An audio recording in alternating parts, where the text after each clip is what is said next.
မနက်စောစောကာစင်သည်မြင်းပေါ်တက်ကလောဘပြင်းပြင်းနဲ့လှိုင်ကူဘက်သို့ထွက်သွားတယ်။ကာစင်စိတ်ထဲမှာဒီနေ့ကစပြီးငါဟာဒီမြို့ထဲမှာအချမ်းသာဆုံးလူဖြစ်ရမယ်။ဂူကိုရောက်တော့ကာစင်ကအိုးပင်စစ်စမီလို့ပြောလိုက်တယ်။ကြောက်ဆောင်ကြီးပွင့်သွားတယ်။တွင်းရှိရွှေရတနာများကိုမြင်လျင်သူ၏မျက်လုံးများတောက်ပသွားတယ်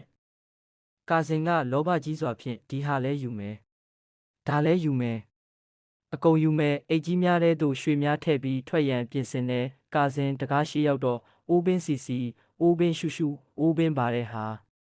ဘာလဲသူစိတ်လှုပ်ရှားလွန်းသဖြင့်ဂါထာကိုမမှတ်မိတော့ဘူး